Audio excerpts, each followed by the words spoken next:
What is going on, everybody? My name is Jay, and this is another sloppy lab work for the Wild Wormhole. And I'm here with Mike this time to do a little testing in the lab, as I should say, I guess, right? I guess. You definitely now, could say that. Yeah. This is a deck from one of our Discord users, and do you remember who it was? I should have looked before we started. Yeah, this is Banana Crapshoot's deck. This is Banana Crapshoot's deck. It is called... Wait, no, it's not. It's not. No, I'm pretty sure it is. All right, let me make sure before we say that, because I'm pretty sure. No, it's Sky Jedi's deck. Yeah, Sky Jedi's deck. My bad. That's all right. Thank you for submitting this deck to us, Sky Jedi. We're gonna destroy it, maybe. We'll see. We haven't really looked at the cards at all or anything, so we wanted it to be like, fresh, hot, sloppy garbage. You know what I'm saying? Mm-hmm. So the name of the deck is Pérez of Browning Caverns. Now, we have this up on the YouTube channel as well, so if you're watching, you'll be able to see the cards as we go through. But if you're listening on our RSS feed or the podcast feed, then you can pull it up on the app and follow along with us if you want. Yeah, the E in Pérez, the first E has like an accent over it, so I don't know how that interacts with the search function. So if you just type Browning Caverns, you'll find it. There you go. All right. So this deck is Brobnar, Logos, and Shadows. So when you hear those three houses, is that kind of the deck you want? Is that the deck you're looking for? I get excited. I don't know. That sounds like a ton of fun. I'm a big that fan does of all sound three like of a those good houses. deck. Yeah. I know Brobnar is one of your favorite houses. It's become one of my favorite houses as well. And then there's some cool stuff in Logos and Shadows that you can kind of combine together. My hope initially would be that like the Brobnar stuff can control the board well enough to be able to do cool stuff with the Logos and Shadows cards, because for sure that could be the downside of a deck like this, or a house combo like this, I guess. Yeah. And I think this might be my favorite three houses, except for Untamed, maybe. Maybe I would rather have Untamed instead of Logos, but those are my four favorite houses, I think. Nice. It's those four. So I'm happy to see this kind of deck. So let's start off with Brobnar. We'll try to make this quick. Last time I did one, it lasted way too long. So Brobnar, we've got a lot here. We've got first few cards are Anger, War Song, and Gauntlet of Command. Nice. So Anger is play, ready, and fight with a friendly creature, which is Amber. War Song is play for the remainder of the turn, gain 1 Amber each time a friendly creature fights. And then Gauntlet of Command is an artifact, action, ready, and fight with a friendly creature. So right off the bat, you got 3 cards right there that work together with fighting. Yeah. Especially with War Song. Mm-hmm. Yeah, so I would hope then, based on those 3 cards, that there were some good creatures in this deck to fight with. Yeah. Yeah, creatures, monsters. It's always a bummer when you get, like a bunch of those kind of cards and then you have like 2 Brobnar creatures or whatever. Or, like all the creatures that you have kind of suck for fighting. Or like 3 Gauntlet of Commands and it's like you have one like Fire Spitter or something like that. Actually, so that's the first with Fire Spitter, that'd actually be pretty sick. Yeah, you're right. Let's go with 1 Smash. Yeah, there you go. Yeah. You don't get anything from fighting with that guy. So, all right, that's the first 3 cards. Then we got Iron Obelisk. Your opponent's keys cost +1 Amber for each friendly damaged Brobnar creature. That's a cool card. This is a rare. This is actually, like you said, this is a pretty cool card. It's not the easiest card for it to be great. But if you have a bunch of creatures on the board and you're doing a lot of fighting, like the Brobnar guys like to do, you're gonna have some damaged creatures out there. Mm-hmm. And it combos good with the Coward's End, so you can have a bunch of damaged creatures, not worry about them dying, stuff like that. Yeah, sadly, there's no Coward's End in this deck. No, there's not. I remember like a really early game that me and you played, where I got like an Iron Obelisk out and like keys cost like +4 or 5 or something like that. It was pretty crazy. So that's like the hope with it, but I like it's a card that stays out all the time, and so whenever you have a damaged Brobnar creature, like you're getting the benefit of it. So I actually think this card is really, really good. Yeah, and it's not one that you have to sacrifice or anything like that. It's just a constant passive ability. Yeah. So, like you said, that's nice to just have at any time that you want. Yeah, and actually, I'm skipping ahead a little bit, but there is a card in this deck that synergizes really well with it, which is Heb the Huge, who has a playability, deal 2 damage to each other undamaged creature. So if you get a turn where you can play a few Brobnar creatures and then play him and get some damage on your Brobnar creatures, you can prevent your opponent from forging, which is, everybody knows that's good. Yeah, which is, really, really sweet. I like that. And then you got Screech Bomb. And another thing I was going to say is that Brobnar doesn't have a ton of, messing with your opponent's Amber, which we do have a Screech Bomb about to talk about in a second. But it doesn't have a ton. So having an Iron Obelisk is pretty nice. Yeah, it's definitely cool. There's, every time I look at Brobnar and every time I play against Brobnar, I'm not expecting them to remove my Amber, but then they always do. So I'm learning slowly that may not be the case. But cards like Screech Bomb definitely help. Which is a Omni artifact, sacrifice, your opponent loses 2 Amber. Yeah, I mean, super simple effect. You can use it on any turn, just whenever you need it. It's pretty interesting. I like that card, yeah. And then we missed Mighty Javelin up there, which is... another artifact. You get an Amber for playing it, and it's Omni. Sacrifice, deal 4 damage to a creature, so that's sweet. Mm-hmm. Yeah, so... You got plenty of ways to deal damage to people. And all 3 of these artifacts, are always working, sort of. The Screech Bomb and the Javelin both have Omni, and then the Iron Obelisk is just a static effect, so pretty cool cards there. Yep, and that's three artifacts for another card we're going to look at in a little while. But that's all of the artifacts and actions. All the others, 1, 2, 3, 4, 5, 6, 6 creatures. Now, when you have Anger, Warsong, Gauntlet Command, Iron Obelisk, all that kind of stuff, you want to have creatures, and you definitely do. You got 2 Fire Spitters, which are 5 power, 1 defense or armor. Before fight, deal 1 damage to each enemy creature. That's sweet. You got 2 of those. So if you have 2 of those out on the board, you're dealing 2 damage to every one of your enemy creatures. Yeah, having a Gauntlet Command out and then playing a Fire Spitter and being able to attack with it immediately is really, really good. Because there's so many little 1 or 2 cost or 2 power dudes that are super annoying and elusive, and it's a good way to be able to kill them without damaging your own guys. Yep. You got a Headhunter, fight, gain an Amber. He's got 5 power. Solid. Just like a staple of what Brobnar is. Fight, get Amber, kill creatures. You know what I mean? Yep. We already talked about Heb the Huge, and then 2 Smash, which I think are extremely good. 5 power, play stun a creature. I think stunning is really, really solid in this game. Yeah. Especially when you're playing against some of those Mars guys, and they just do all kinds of crazy things. Yep, definitely. One thing to note is that there's only 2 cards in Brobnar that give you an Amber when you play it in this deck, so that's a little low. But we'll see if the other houses can make up for that. Yeah. Yep. All right. Logos. What we got?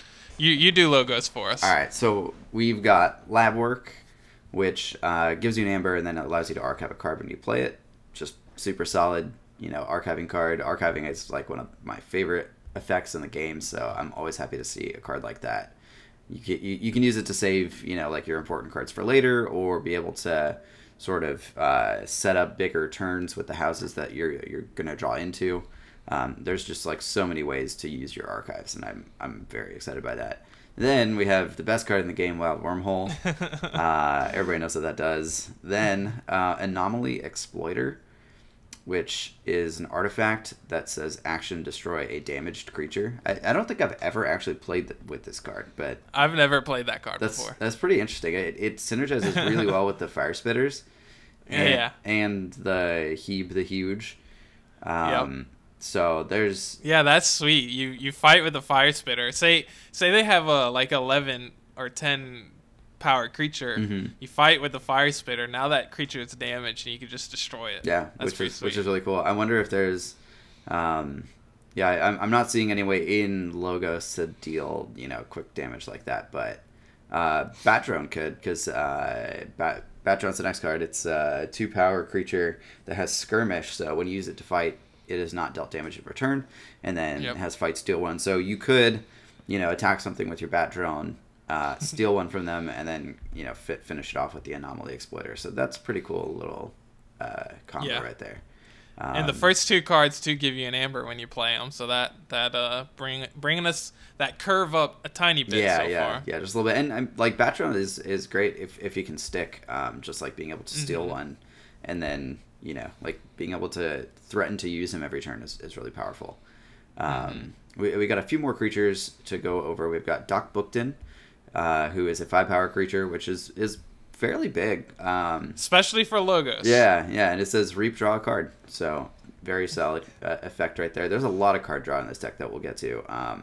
Next, we've got the Ganymede Archivist, who is a 3-power creature. Says Reap, archive a card. Some more archiving, I like that. Yeah, he's one of my favorites too, actually. On the surface, he doesn't look super powerful, but archiving is just so good. Then, one of my favorite parts about this deck is there's 2 Mother. And man, drawing to 8 feels super good when you can play these at the same time. And they're beefy. Yeah, and 5 power is pretty good. Definitely. Then we have a really, really interesting creature, the Replicator. He's 2 power and trigger the Reap effect of another creature in play as if you control that creature. So it could be your opponent's creature, could be your own creature. You can use this on like the Ganymede Archivist, to archive. I don't think Brobnar had any archive stuff. Or Reap stuff. No Reap stuff. Yeah, Reap. That's what I meant. Shadows, we're skipping ahead again, but we've got Nexus, who can Reap and use an opponent's artifact. So worst case scenario, if your opponent doesn't have any cards that have Reap effects, you do. So you can use your own. Yeah. And then we got Skippy Time Hog. This is another really, really cool card. It's a one power creature, so not big, but when you play it, your opponent can't use any cards next turn, which that means they can't fight, it means they can't Reap, it means they can't use actions. Super, super good. Yeah, I like that a lot. I've never actually played with this card since it's a rare, but it's a really cool card. Yeah, I think I have one deck with it in it, and like if you do it at the right time, it's like any of those effects. Like this, Scrambler Storm, I think is the other one. They can't play cards. Yeah, like they can't play actions. It's all about timing. Like Controlled Weak. There's a bunch of the effects where like if you choose the right time to use that card and use the effect, it can be just insane. Yeah. So, and then to finish up Logos, we got 2 more cards. We got Titan Mechanic, who is a 6-power creature. I think he's the most powerful creature in Logos, like power wise. And while he's on a flank, each key costs 1 less. So which is sweet. Yeah, it's pretty cool in a deck that looks like it's not generating a bunch of bonus amber. You might need it, but your opponent also gets the effects of it, so definitely watch out for that. And then lastly, we have Experimental Therapy, which is a weird card. We've talked about it before on the podcast. It's an upgrade. The creature that you play it on belongs to all houses, and when you play it, you stun and exhaust that creature. So you can use it on your own creatures if you think they're going to stick around, so that you can use them, anytime you call a house, or you can use it on your opponent's creature just to stun and exhaust them. But once they do, ready that creature and then remove the stun, they'll be able to use it on any of their turns as well. So there's a lot of skill in who you play this card on. I think stunning and exhausting is pretty significant when it's not your opponent's turn, because they can't use it that turn since it's exhausted. Right. And then the next turn they have to unstun it, and then they can use it. Yeah, so they're out of commission for at least 2 turns, basically, unless they have another way to remove stuns. Like Gauntlet Command or something like that. Right. So actually, like, you could use this on your own creature. And then Gauntlet Command. Yeah, and then like go Brobnar, Gauntlet of Command, and remove the stun, and then like Anger, and then be able to use it. Yeah, there's good ways to make this work for sure. Yeah. So I like that card in this deck with like specifically with the Gauntlet of Command. So that's pretty cool. Mm-hmm. Cool. All right, next up is Shadows. How many let's see. We had the Anomaly, that's the artifact. Is that the only artifact we had in that deck? Yeah, in Logos that was the only artifact. So okay, so we're up to we got 4? 4? Yeah, 4. All right, Shadows, we got a rare to start off with, Finishing Blow. I've never played this card either, and this is the art on like the playmat. Yeah, they use a lot and stuff like that. I just had this played against me last night, and I felt bad. It gives you an Amber, and play destroy damage creature if you do steal 1 Amber. So we've already got a ton of other cards that do like damage to creatures, just like a little bit of damage. Like you can destroy a creature that's damaged. This is another one. What is it? Anomaly Exploiter. Yeah. And then Finishing Blow is another one that it destroys a damaged creature. So we have ways to remove damaged creatures and ways to damage creatures. So I like the little interaction that this deck has with that kind of stuff. Yeah, and there's some cards in this house that synergize with that too, which is cool.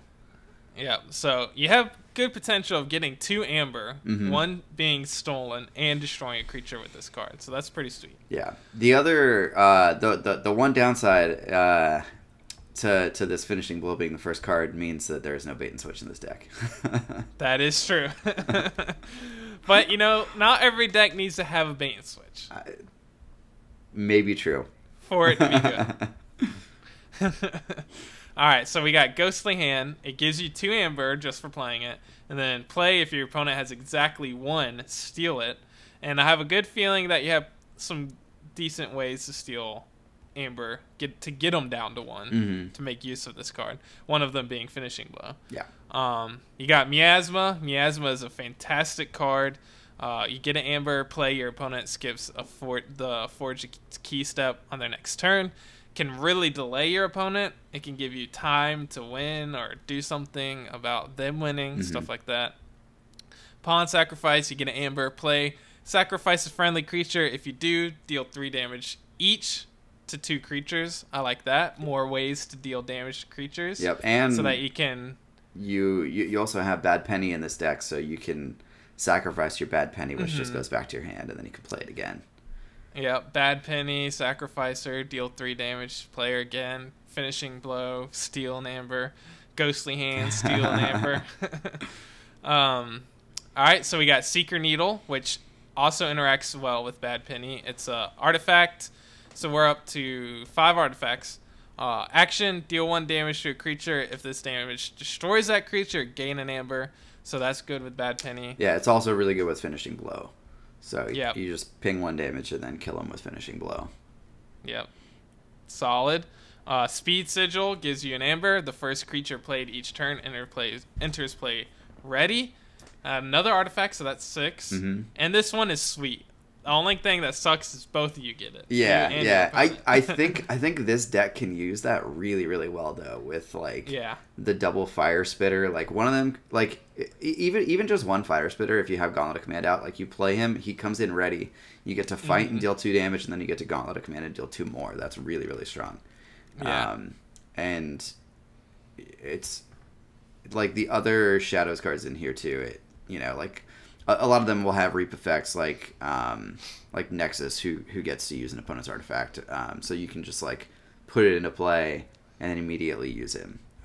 Yeah. One of my favorite decks right now has Speed Sigil in it, and if you have a deck that can take advantage of it better than your opponent, then I think it is a net good card.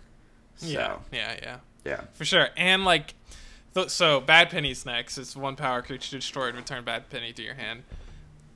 I'm not a huge fan of this card. I've not been a huge fan of this card since I've seen it and played with it. But having Speed Sigil kind of helps what my issue is. My issue is like I play her and then she immediately gets destroyed next turn and just clogs up my hand, just like constantly. And I hate that feeling. And getting Speed Sigil out to be able to play her, Reap with her, and Seeker Needle with her to get 2 Amber out of that, I feel like that helps a lot with the whole situation that I was saying. Because she really does clog up your hand if you don't want to keep having to call shadows. Yeah, she definitely can. I think that because in this deck you have 2 mothers, like it helps, it's like not as much of a worry because like you're going to be drawing a ton of cards anyway, and then you can always archive it with one of your archive cards, or like if you get into a weird situation you can discard it. But I think in this deck, like that, she's sort of less bad than in some other decks. Like decks that have multiple of her, those are the decks where I'm like, I don't know. Yeah, I ain't playing this like, trash. 1 is the perfect number. Like, yeah, if I have 3 speed sigils and I have 1 bad penny, that's perfect. Yeah, or like the decks that have 3 seeker needles and 1 bad penny. Versus 1 seeker needle and 3 bad pennies. Yeah, that's like quite a worse exchange. Yeah. All right, next up is Carlo Phantom. I actually really like this card. Yeah, he is so good. Yeah, elusive and skirmish. He's only 1 power, but each time you play an artifact, you steal an amber. So he's hard to remove from the board, except with like direct damage. And he steals an amber every time. You have 6 artifacts in this deck.